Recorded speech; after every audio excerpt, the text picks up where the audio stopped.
श्री सच्चिदानंद सद्गुरु साईनाथ महाराज की जय। सद्गुरु भरद्वाज महाराज की जय। Shri Guru Charitra chapter 9। Namdharaka asked Siddha, Holy One, Sri Nrisimha, after having renounced all worldly ties, why did he again visit his mother?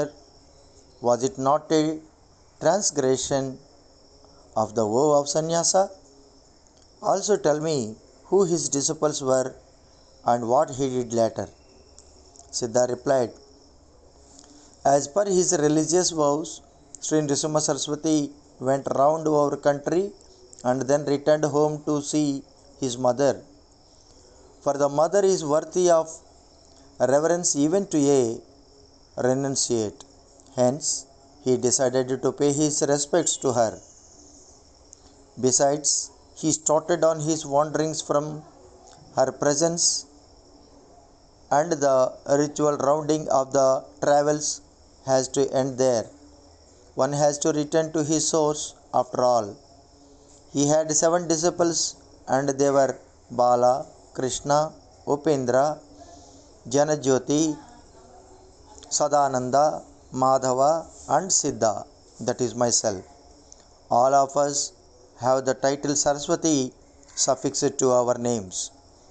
Besides these, a few other disciples of him accompanied him to his village. There he blessed his brothers, sister, and parents, and was duly honored by them all. Then his mother Amba, recalling her previous birth, said to her husband, Sir, when I had a good for nothing son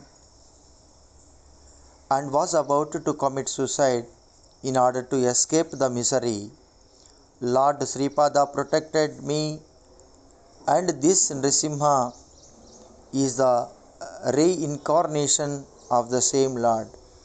He then assured me that in my next life I would have a son of his own spiritual stature.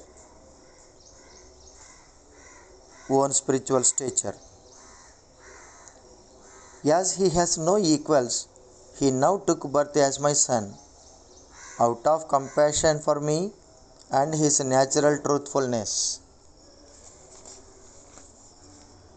Then, addressing Sri Nrisimha, she said, now that you are my son, as per the worldly point of view, it behoves you to uplift us from this ocean of misery, dispelling the divine power of illusion which now holds me down. Sri Guru replied, that family of 21 generations earlier will be uplifted spiritually and saved from the miserable round of births and deaths. Even those earlier ancestors who sank to worse states of existence in consequence of their sins will be saved. Now, Mother, that I am born as your son, you need fear nothing. You shall attain liberation at Varanasi. Hearing these words, his sister Ratna said, Lord, what shall become of me hereafter? I am afraid of being left behind in this miserable cycle of births. As you are the Sadguru, please save me. Sri Nrisimha said, my dear, to a lady, her husband is the sole refuge. You shall cross this ocean of misery through unswearing devotion to your husband. In our previous birth, you caused estrangement between a man and his wife, and you even killed a cow. In consequence, your husband will become a sannyasi, and you will suffer from leprosy. At these words, his sister broke down and wept. The Lord consoled her, saying, my dear, you will reap these consequences in your ripe old age. You shall be made pure again by meeting me. Later, along with the disciples, he went away to the banks of the holy river Godavari. That river was brought from the heavenly abode to this earth by sage Gautama of old to atone for his sin of having killed a cow. There was in the village a man suffering from chronic and excruciating pain in his abdomen. He tried to cure himself of it by several means, but in vain. Unable to bear it any longer, one day he resolved to commit suicide by drowning himself in the holy river. So he tied a big boulder to his neck and was ready to jump into the river. Sri Guru saw him, called him near, and asked him why he sought so desperate an end. The man said, Lord, I shall die of this abdominal pain anyway. This ailment makes it possible for me to eat my food. Food indeed is the origin, sustenance, and annihilation, vital energy, and the very life of creatures. Is not death better than intolerance of food? Probably either in this life or in a previous one, I have not offered food in charity to anyone, or I might have stolen that which rightly belongs to either a Brahmin or a cow, or I might have insulted my parents, or I might have abstained from the worship of the gods, or I might have driven away guests and Brahmins from my threshold, or perhaps I had enjoyed the pleasures of life with my life, deserting my parents. I must have committed one of these sins, and perhaps I have not done any meritorious deeds to deserve proper food in this life. I now suffer for it. In consequence, I have not been able to extend a helping hand to anyone in my life. I am a mere burden to this earth. So saying, I lamented his fate.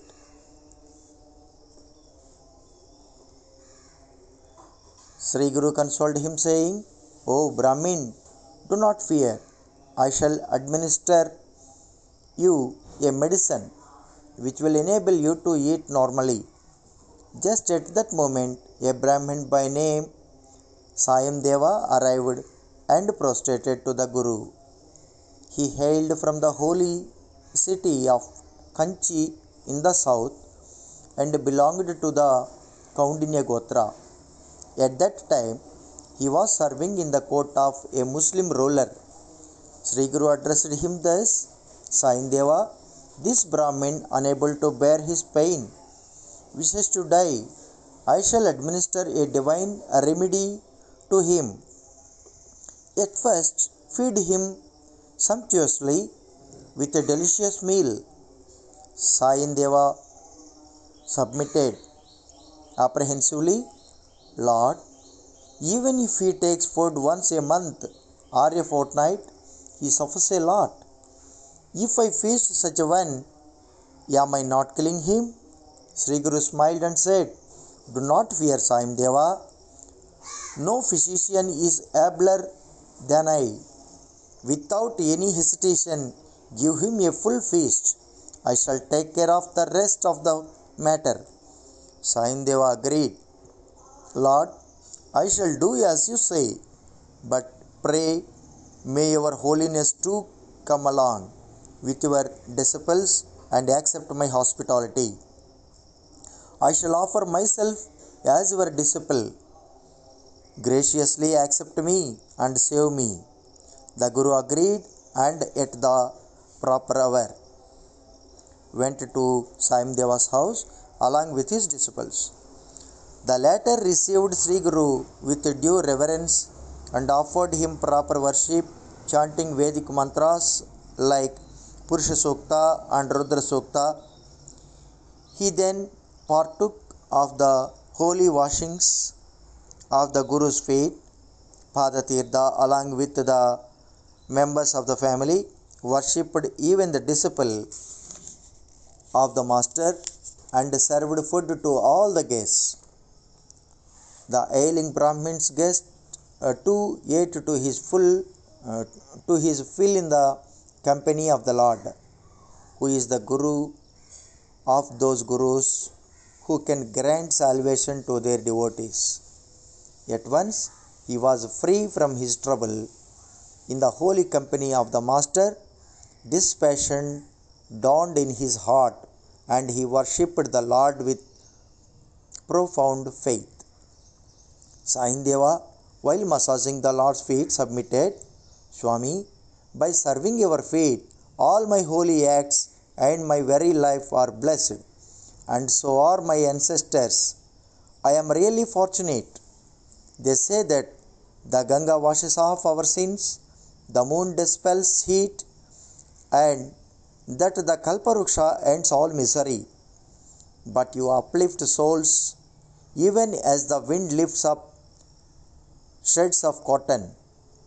Even though you are originally unborn, in order to protect the righteous, you have taken birth. Bless me that I and the descendants of my family could serve you. Save me from the one thing that is troubling me. The Muslim ruler whom I serve is a destroyer of life. Every year he kills a Brahmin. Now he has sent for me with the same intent. I fear, Sri Guru said. Do not fear, Saimdeva. Go to that wicked ruler. You shall be honored by him and sent safely back. Do not worry. Indeed, when Saimdeva visited the ruler, the latter honored him with gifts of jewels, ornaments, and new clothes. The Muslim king was at first enraged at Saimdeva's delay in presenting himself at the place, but he suddenly fell down unconscious, and when he regained senses, his attitude underwent a radical change with regard to that blessed visitor. So, the devout Brahman returned and prostrated to Sri Guru, who can annoy the true devotee of the Guru. Who can annoy the true devotee of the Guru? Sri Guru said to him, You have totally surrendered yourself to me, body and soul. All your wishes shall be fulfilled. You will meet me again after 16 years. Thus, blessings Saimdeva, Sri Guru went to holy Vaidyanath, and later his whereabouts were not known. In order to strengthen the faith of the devotees, the Lord performed many such divine acts. For the Lord wishes that the creatures should attain salvation by serving Him with faith. In order to inspire gratitude in their hearts, He blesses them with worldly good. By gratefully serving Him thereafter, they learn to aspire for liberation. Then they meditate on Him with perfect dispassion to worldly things. Later, by the grace of the Lord, with the help of 4 great teachings, Mahavakyas, they attain union with the Supreme Self. Their ignorance thus destroyed, they attain eternal peace. That peace makes them compassionate, unbound, beyond the pairs of opposites, enjoying the bliss of their self. Thus, they wander about unaware of a world apart from them, looking like specters. Through the touch, worship, and sight of the Sadguru, great spiritual powers are gained quite spontaneously. He who centers his inner life on the Sadguru, either through hate, fear, or love, is indeed blessed. He shall attain to the same state of being as the Guru. The means of seeking God are indeed simple. He can only be inferred through the intellect. The self and God are indeed one with the self of the Guru. Hearing the words of Siddha, Namadarka asked him, "Why did Sri Nrisimha Saraswati, ever gracious to his devotees, choose to live incognito?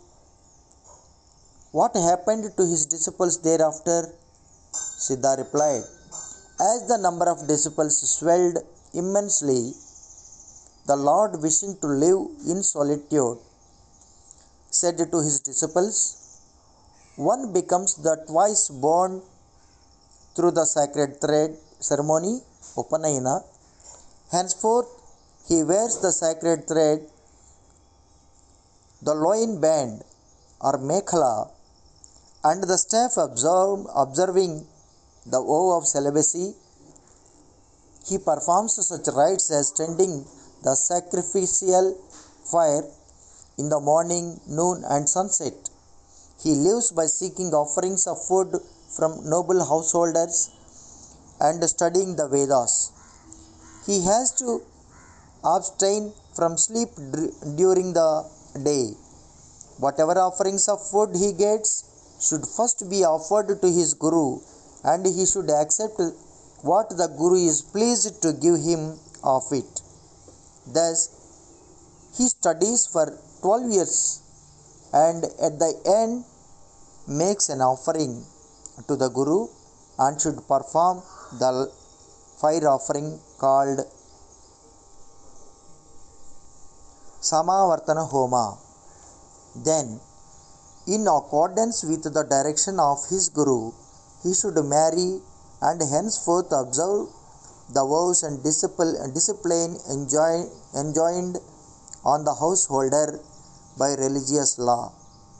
Well versed in the Vedas, Shastras, and Dharmas, he should perform religious sacrifices and maintain all those who are fit to be fed by him.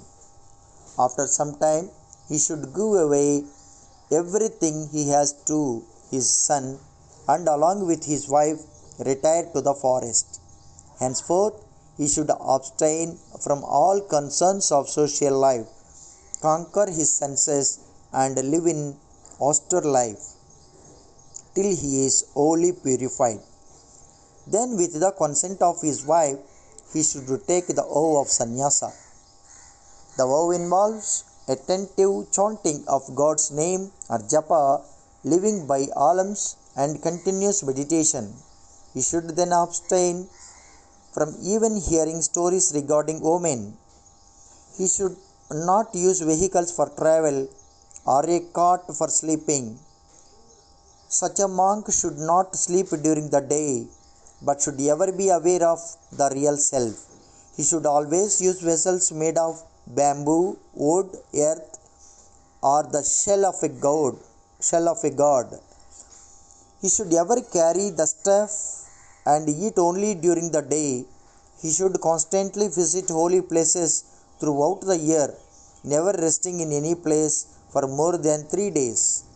While he is ever on the move physically, his mind should be fixed on his one goal. If the state of his body does not permit him to wander, he should stay in a holy place, always meditating on Lord Vishnu. So saying, Sri Guru had sent away his householder disciples and then addressed his renunciate disciples. Varanasi, Prayag, Srirangam, Purushottamam, Srisailam, Naimisharanya, Kurukshetra, Badrinath, Gokarna, Kanchi, Ayodhya, Gokula, Madhura, Dwaraka, Maya, Avanti, Karavir, Gangapur, Devakanya,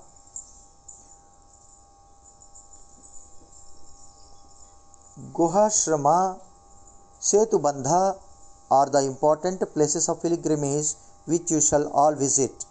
These besides such holy rivers as the Ganga, Yamuna, Saraswati, Vipat, Marudvita, Vitastha, Chandrabhaga, Reva, Godavari, Amaraja, Sarayu, Bhima, Krishna, Kaveri, Tunga, Kshipra, Tapivedika, Charmanvati and Gandaki are holy. These were all sanctified by the wandering of Sri Guru. All these are therefore as holy as Ganga. A monk should visit all these and all sacred tanks in the land and pay them his respect in accordance with the ritual observances proper for them. When new water flows in rivers during the rainy season, the rivers are said to be in menses. Except those who dwell on their banks, no one should bathe in them till after about 10 days. Similarly, for wells and tanks, the prohibited period is 1 day, and for the less important rivers, it is 3 days. All of you visit the holy places as I have directed you, bathe in the rivers I have mentioned, and join me at Sri Sailam in the year of the plentiful harvest, Bahudanya. Thus he had sent away all his disciples. I alone among them wished to stay on in his service, ever meditating on his lotus feet. The same Guru, Lord Dattatreya, graciously expounded to me the same path to wisdom as he did to kings Yadu and Kartavirya of yore. O Namadaraka, I am pleased at your humility and discipline, and so I shall teach you the same. Thereby the bliss of self, the state of Vishnu, shall occur to you.